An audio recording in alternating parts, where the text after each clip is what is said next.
Welcome to everyone on my YouTube channel.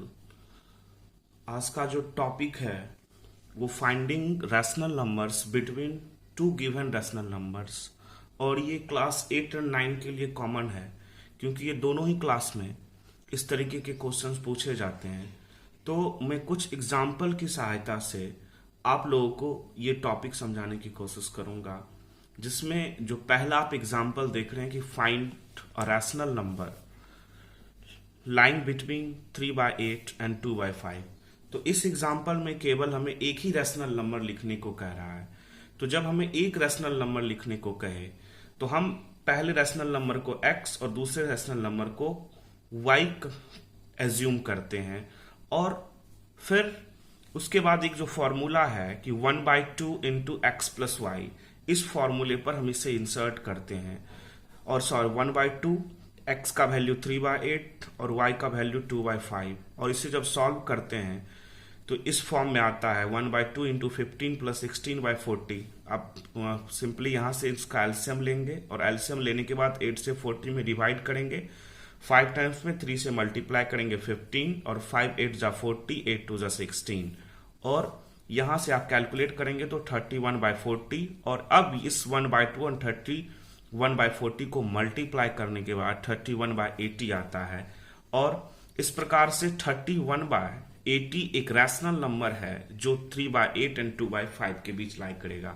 और ये specially अगर एक रैशनल नंबर आपको फाइंड करना है दो रैशनल नंबर्स के बीच में, तो उसके लिए यूज किया जाता है।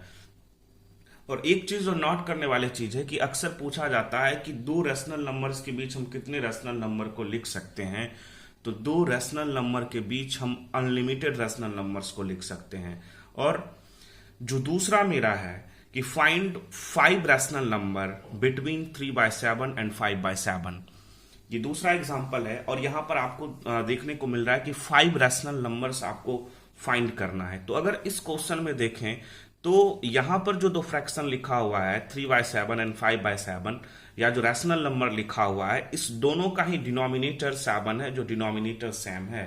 अगर डिनोमिनेटर 7 हो, दो रैशनल नंबर का अगर डिनोमिनेटर सेम हो, तो उस स्थिति में हम जितना रैशनल नंबर कह रहा है उससे एक ज्यादा से हम दोनों ही रैशनल नंबर के इक्विवेलेंट रैशनल नंबर को प्राप्त करते हैं। और पता है कि इक्विवेलेंट रैशनल नंबर किसे कहते हैं?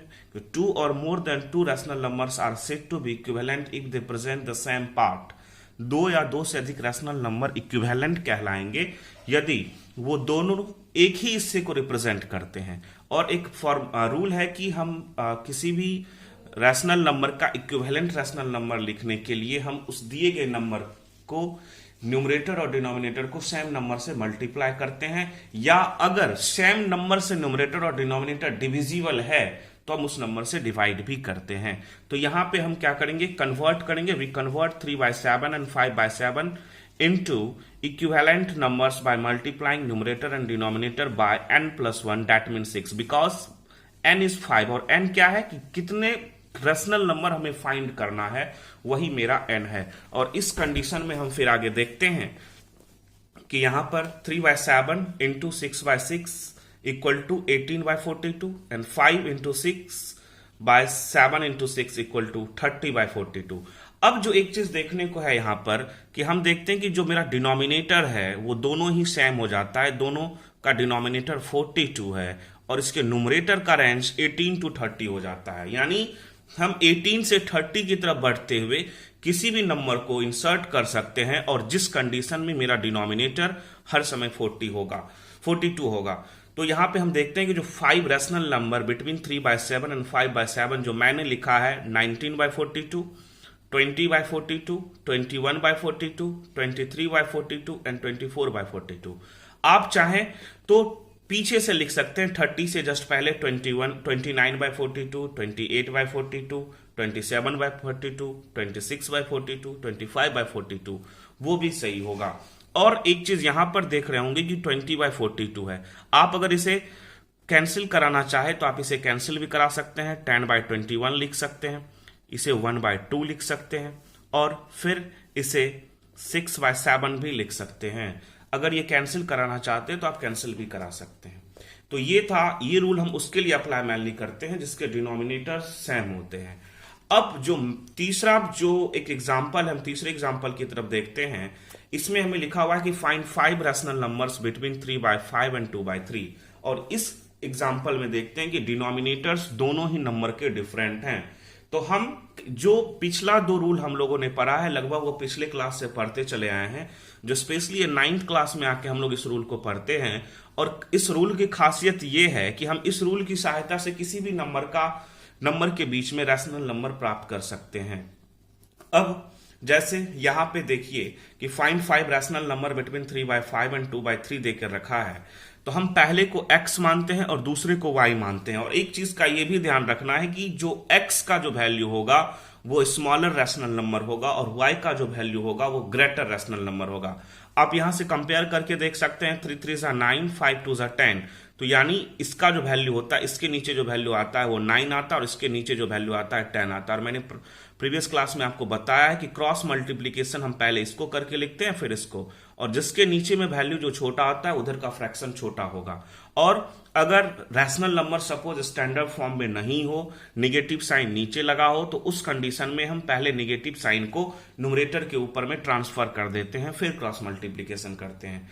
तो यहां पे let x equal to 3, y equal to x equal to 3/5, y equal to 2/3, और n जो है वो 5 है क्योंकि हमें 5 रैशनल नंबर फाइंड करना है। अब x, y और n के कॉम्बिनेशन से हम एक रिलेशनशिप बनाते हैं जिसको d बोला जाता है, और d के लिए हम एक फॉर्मूला लिखते हैं y minus x by n plus 1। यानी हम y में से x को माइनस करके उसे डिवाइड कर देते हैं, जितना रैशनल नंबर पूछा है उससे एक ज्यादा से। तो 5 रैशनल y का वैल्यू हम लोगों के पास 2/3, माइनस x का वैल्यू 3/5 और होल का by n equal to 5 plus 1। तो आप यहां पे इसको सॉल्व करते हैं तो 3 और 5 का एलसीएम 15, 3 5 15, 5 2 10 और 5 3 15, 3 3 9, 5 प्लस 1 6। और ये जब माइनस करते हैं तो 1/15, और ये डिवाइड था तो मल्टीप्लाई हो जाएगा तो 1/6 यानी 1/90। यानी जो मेरे d का वैल्यू है वो 1/90 हो जाता है। तो केवल जो सबसे पहला इसमें काम होता है हम लोगों को d निकालना, और d के लिए हमें ये फॉर्मूला याद रखना होगा y minus x by n plus 1। और जो थोड़ी सा और ध्यान रखना है कि y हम हमेशा ग्रेटर रैशनल नंबर को मानेंगे और x हमेशा स्मॉलर रैशनल नंबर को।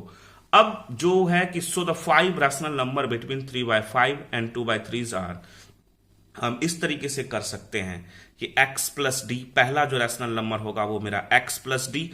आप वैल्यू डालेंगे x का, तो x आपका है 3/5 और d का वैल्यू आया है आपका 1/90। तो 3/5 प्लस 1/90, इसका एलसीएम लेंगे 90। 5 से 18 टाइम्स में 18 3 जा 54, 90 90 से कैंसिल होके 1 टाइम में 1, 55/90। और अगर आप इसको कैंसिल कराना चाहते हैं तो 5 से 11 टाइम में, 5 से 18 टाइम में से 11/18। और जो दूसरा रैशनल नंबर होगा मेरा x प्लस 2d, तो 3 प्लस 2 इंटू 1/90, तो यानी ओवरऑल 2/90 हो गया। फिर से एलसीएम इसका 90, 5 से 18 टाइम्स में 18 3 जा 54, और यहाँ का 90 90 कैंसिल, बचा 2, 56/90, और ये कैंसिल हो रहा था तो 28/45 हम लिख सकते हैं। और जो मेरा तीसरा रैशनल नंबर है x प्लस 3d, सो इसी तरीके से हम सॉल्व करेंगे उसको। चौथा rational number x plus 4d, और इसी तरीके से आगे बढ़ते जाएंगे। और पांचवा x प्लस 5d। तो इस तरीके से देखते हैं कि हम 3 रूल को सीखते हैं, 3 रूल के तहत जो है हम रैशनल नंबर निकाल रहे हैं। अब ये दूसरी बात है कि क्या ये स्पेशल, ये तीनों ही रूल एक ही प्रकार के नंबर्स के लिए बने हैं? तो ऐसा भी नहीं है, लेकिन हम विशेष प्रकार के नंबर्स के लिए इस खास प्रकार के रूल का जब इस्तेमाल करते हैं तो हमारे लिए आसान हो जाता है। अब कभी कभी क्या होता है कि बहुत अधिक संख्या में जो है रैशनल नंबर हम लोगों को दे दिया जाता है कि 1000 रैशनल नंबर इंसर्ट कीजिए। तो उस कंडीशन में जब 1000 रैशनल नंबर इंसर्ट करने को बोला जाता है तो फिर हम दोबारा इसी रूल का इस्तेमाल करते हैं, लेकिन उस दौरान हम सभी के सभी 1000 रैशनल नंबर को नहीं लिखते हैं। हम शुरुआत के कुछ रैशनल नंबर को लिखते हैं और फिर कुछ लास्ट के रैशनल नंबर को लिखते हैं, और जो मिड प्लेस होता है, हम मिड प्लेस में सॉन का साइन देते हैं, जहां ये दर्शाता है कि इनके बीच और भी रैशनल नंबर लिखे जा सकते हैं। तो इस प्रकार आप ये तीनों ही रूल एप्लीकेबल है और जहां तक इस पहले रूल की बात की जाए तो मेनली हम इसका इस्तेमाल केवल एक ही रैशनल नंबर को फाइंड करने के लिए करते हैं। लेकिन अगर इसी रैशनल नंबर को अगर हम इसी रूल की सहायता से अगर हम 5 रैशनल नंबर को भी निकालने की कोशिश करें तो वो भी बड़ी आसानी से निकल जाएगा। तो इसके लिए सबसे पहले करना क्या होता है कि जो पहला जो x और y का वैल्यू है हम उसके बीच जो वैल्यू निकालते हैं। अब फिर इस वैल्यू को, जो ये मेरा 31/80 आया है, और जो पहला वैल्यू है इस वैल्यू को 3/8 और 31/80, इस दोनों वैल्यू के बीच में हम ये फॉर्मूला फिर से लगाते हैं 1/2 इंटू एक्स प्लस वाई। तो लगातार जो नंबर आता जाता है हम नए नंबर को सिलेक्ट करके ये फॉर्मूला लगाते जाते हैं। तो ये थोड़ा सा प्रोसेस लंबा हो जाता है, जिस कारण हम इसको मेनली इसी प्रोसेस के लिए इस्तेमाल करते हैं जब हमें रैशनल नंबर के बीच, दो रैशनल नंबर के बीच एक रैशनल नंबर पूछा जाता है। तो इस टॉपिक में इतना ही, और जो अभी जो क्लास चल रहा है हम उसमें कोशिश यही कर रहे हैं कि एनसीईआरटी को फॉलो किया जाए। तो आप इस बेस्ड पर अपने जो एनसीईआरटी का बुक है, अगर वहां से आप चैप्टर देखेंगे, जो वीडियो का पहला पार्ट है और जो वीडियो का दूसरा पार्ट है, इन दोनों ही पार्ट से आप एनसीईआरटी के चैप्टर को सॉल्व कर सकते हैं। और अगर आपको किसी प्रकार का कोई प्रॉब्लम होता है तो आप मेरे पर्सनल व्हाट्सएप नंबर पे अपने प्रॉब्लम को भेज सकते हैं, आप कॉल कर सकते हैं किसी भी टाइम, और हम उसका सॉल्यूशन आपको उपलब्ध कराएंगे। इस वीडियो में इतना ही देखने के लिए बहुत बहुत धन्यवाद। Thank you.